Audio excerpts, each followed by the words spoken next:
And we're back with more Talking on TV. Hi, Steve. How are you doing? Good. How are you doing, Good. Michael? We're Hope you had here. a Merry Christmas. It was a great Christmas. Looking forward to the new year. Yeah. And this absolutely. is, as you know, our last show of 2009. Yep. And looking for big plans next year. And today you want to talk to us about our trucking accidents. Right. 80,000 pounds of mean steel coming at you, possibly. Could be. And if they're not handled the right way, they present a significant hazard on the road. Probably one of the worst hazards that there is on the road. And if you don't have a driver behind the wheel that knows what he's doing or is acting professionally, or a truck that hasn't been taken care of correctly, it poses a significant danger to everybody around them. Well, how big is the danger? Do most people not know how severe it could be? Well, I think most people generally seem to not like trucks on the road, simply, especially when they're passing you or they're riding too close behind you. But, I think a lot of people still don't understand that, if you get too close to a truck, they can't react like you can. If something goes wrong, they can't act fast enough in order to avoid the accident sometimes.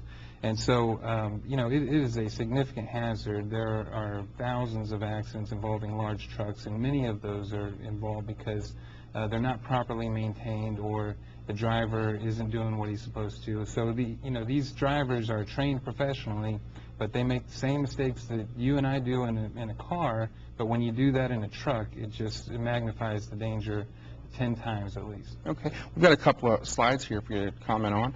This is one that looks like he made a new exit.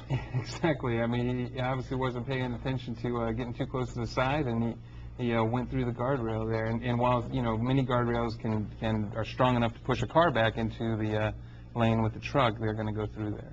And most of the time, I mean, cars are going to lose this battle. Right. Exactly. Every single time. Pretty much. And even if you see what's considered a relatively low-speed accident involving a truck, you just got to think the amount of force that's coming through to your car when you have 60, 70, 80,000 pounds behind a 15, 20-mile-an-hour impact is it's very significant to your car. Okay, and our next one is.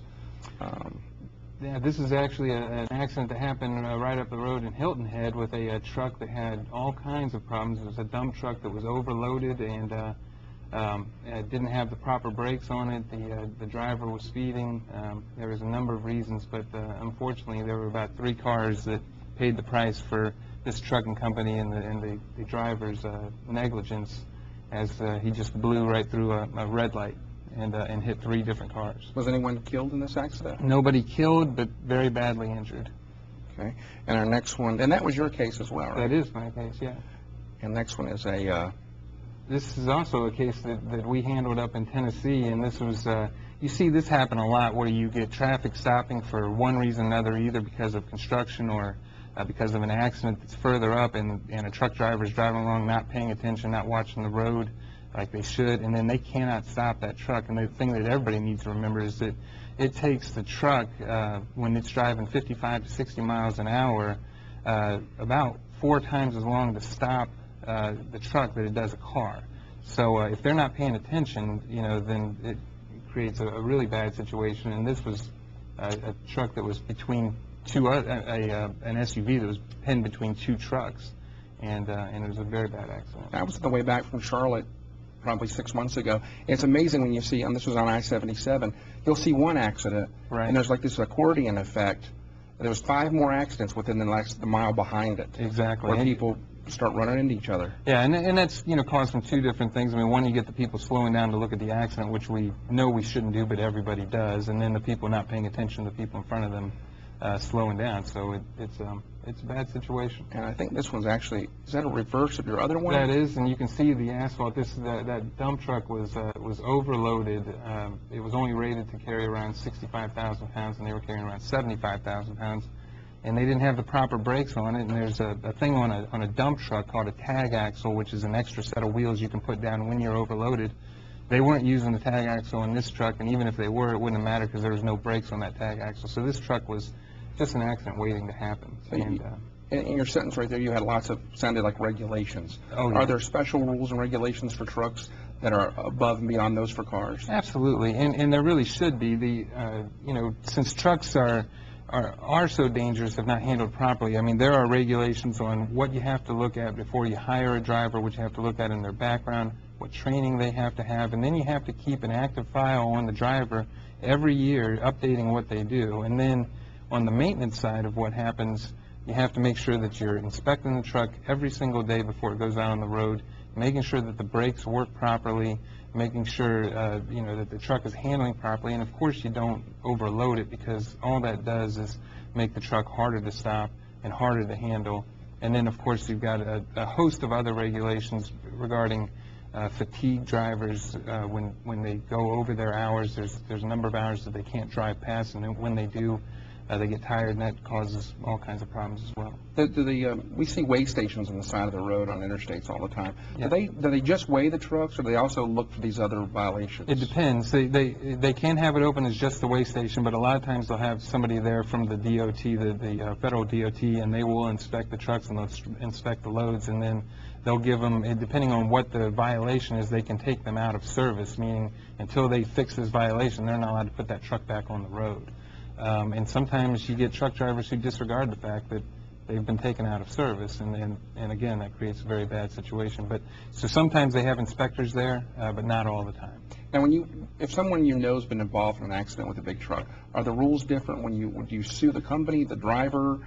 Who do you go after? Well, there's a number of potential defendants, always the company, the driver. There's also potential because a lot of times if you have a rig that's hooked up to a trailer and say that trailer is overloaded or not loaded properly, one of the big dangers is if you have an improper load, it's not secured properly, then if that load shifts when the truck is trying to stop, it can force the truck to keep going and move forward. So there's a number of potential defendants.